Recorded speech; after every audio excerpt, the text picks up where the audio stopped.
Michelle Radow is the head makeup artist behind Big Little Lies and just got an Emmy nomination for her work.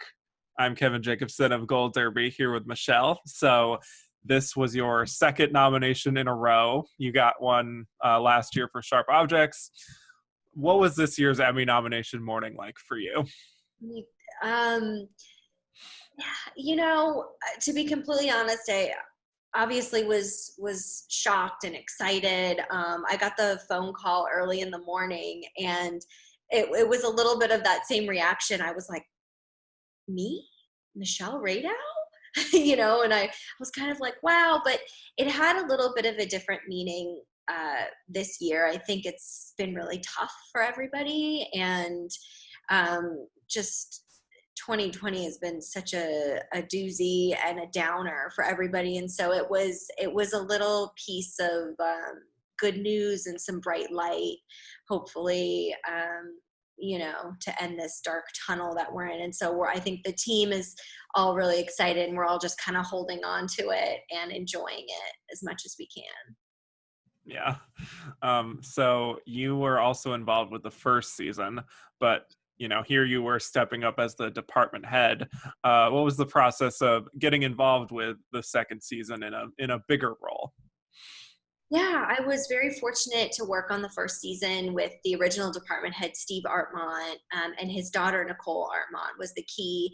And I pretty much worked on the entire first season and then ended up stepping up as the key and finishing out the first season strong with them. And I had met Jean-Marc and a couple HBO producers, and I went on to do Sharp Objects after that, and then was invited to, yes, department head the second season, which was, of course, a yes. And I had already formed relationships with a lot of the personal artists and everybody who was on the show. So it was a good fit. It felt very natural. Well, we pick up with season two after a very climactic event at the end of season one, and the women are all dealing with the stress of that on top of everything else in their lives that they were already stressed about. How much did that sort of factor into any changes you might have made in the makeup for this season? It definitely did. I mean, I think Angela Levin, who was Nicole Kidman's personal makeup artist, did a great job of working with her and really, showing the kind of deterioration and just how it was kind of eating away and affecting her, and kind of how you saw her, spin out of control a little bit throughout the second season. And then also on the flip side of that, Shailene Woodley's character, Jane, was doing a lot better in the second season. I think, it was kind of like a weight was lifted off her shoulders. Perry was dead. So Claudia did a great job of kind of reversing the color palette with her and bringing in warmer tones and making her a little bit happier and glowier. So we definitely thought about it, and all the artists, and we discussed it, and I think everybody did a great job. Yeah. And so I'm wondering how much the environment of Monterey, the types of people you would come across in a place like Monterey, how much that factors into the choices you're making there. Yeah, into the characters and the choices of how they look, and just, I think, just being like ultra put together. And in the second season, Renata, Laura Dern's character, was Simone Siegel's the one who took care of Laura, and I think she did a fantastic job of really wanted this kind of essence of Renata in the second season to come in, and she's like, just even got it more together, and the money and the success, and it was kind of almost like she was supposed to look like she had, even just like, you're looking at her and you're like, did she have work done? Did she just get a facelift? Like, how much Botox is in her face? So I think Simone did a great job. In some scenes, she used up to 3 lifts to give Laura that effect. And I think even the hair department helped out and did the braiding underneath her hair, so it even pulled her skin back even more. So yeah, definitely. I mean, all of those little nuances and decisions that we make with characters, Monterey had a big impact on that. And with Meryl Streep in the cast this season, I imagine that was pretty special just to have her around in general. Just Um, to have Meryl, just to see her walking around and say good right. morning to her and smile at her every day was it made my day better. Yes. Yeah. Well, I know she insisted on having these fake teeth in to resemble Alexander Skarsgård's character a little She more. did. She So did. what kind of collaboration did she have with you? Yeah, she did a couple months before we even really started like prep or shooting. I know her and Roy, she's been working with J. Roy Helen for, my gosh, I think must be 35, 40 years plus. And so when they were working on designing the characters together, she wanted the teeth. J. Roy is such a gem and a wonderful human being, and we connected. And um, he gave me all the information about the teeth and everything. And when I was doing young Mary Louise, we obviously coordinated on that, and I had teeth made for her as well. And all the little characteristics on her that I was doing to match Meryl and her character. So it was it was a fun experience. But no, J. Roy and Meryl, they handle all of their characters and everything together, and then J. Roy would come to me and give me all the details. So that was fun. Well, the episode that you and your team are nominated for is She Knows, which is episode 4. It's the big kind of disco birthday party for Amabella. So there's a lot of bold looks, bold costumes, bold hair and makeup. So when you knew that such a big sequence was coming up that would definitely involve you more, what was going through your mind as far as approaching what to do with all those characters? Yeah, I remember sitting in the production meeting, and this particular party scene had kind of evolved in a couple different themes. And then when we finally settled on the Amabella's disco party, I remember sitting there and I'm taking notes and everybody's asking questions. And then the whole idea of face painting came up. And, I was kind of like, hmm? Because I knew that this was like opening a whole nother, door to everything. But I really had fun with it and ran with it with the kids. Again, Monterey came into play with designing their looks. Maybe these people had money, it'd be a little more elaborate, they'd have access to more things. And just talking with the team and working with everybody on each leading lady having a different color palette and a different look was really important to us. We wanted to make sure that they all had distinct looks that reflected their character.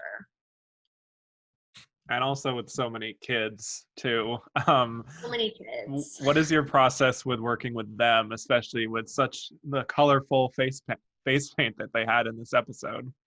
The kids were so wonderful. They were such good sports. I mean, I actually had to like hold them back. They wanted more and more, and characters, and they wanted to paint each other, and I mean the whole thing. So we really had such a good time with the kids. They were up for anything. They were always on time, sitting in the chair for their makeups those days. And a lot of the times, there was even a few kids. I think one time, Ian, who plays Ziggy, was leaving afterwards and getting on a flight, and he wanted to leave with his makeup on. They were really into it, so it was cute. Well, is there one look in particular that maybe from this episode, maybe another episode that you are most proud of from season 2 that you were able to accomplish? Oh my goodness. So many looks and things throughout the season. I would just say overall the disco party as like a whole look as a team together. I think everyone did an amazing job. Everyone was on top of it.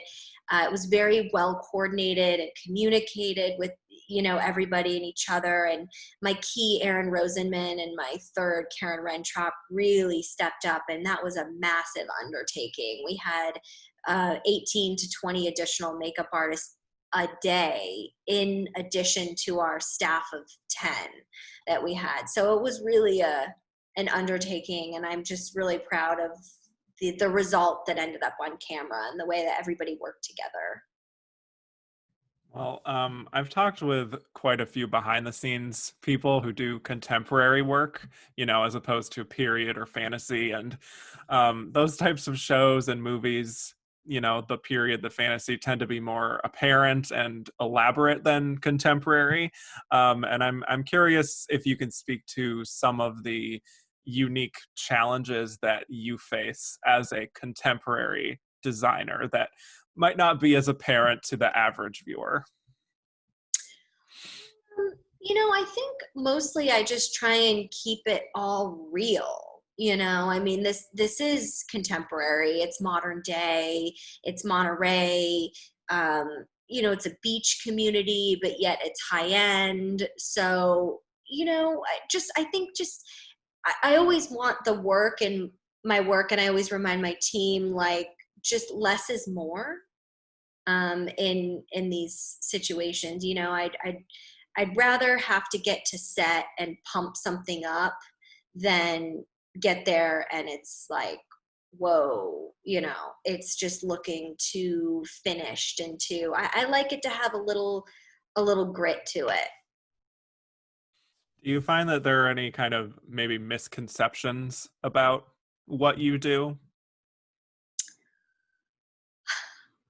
Yeah, I mean, all the time. I think it's mostly from obviously people who are not in the industry or not in production or just have no idea what goes into making a film or a television show or something like that. I had my own brother ask me, well, why do you need to read the script? So just that comment alone, I was like, wow, you really don't get it. So yeah, there's a lot of misconceptions, and just um how much thought process goes into the day and how much is shot out of order. And as a department head also, I think if you've never been in the shoes of a department head, you're really juggling 10, 20 things in your mind. And only two of them could be about an actual makeup or design, throughout the day. So. And so, going back to the Emmys, like I said, you were nominated last year for Sharp Objects, which was your first nomination. What was it actually like attending the ceremony for the first time and just, feeling that love in the room? So amazing. It was such an incredible experience. I feel incredibly lucky and blessed that I got to experience that last year, especially with this year's, experience in Emmys. It was so special, and to have my team standing beside me and just being so proud of everybody, and that we just gave our blood, sweat, and tears on that show, never thinking that an Emmy nomination or anything like that could happen to us. It was a really magical experience, and very grateful. Yeah. Well, thank you so much, Michelle, for your time today. It was a real pleasure. Good luck with the virtual ceremony next month. We'll see how that goes. Thank you. Thank you for having me. Yeah. And for those of you watching, hit like and subscribe for more interviews just like this, and head to goldderby.com to make your winner predictions.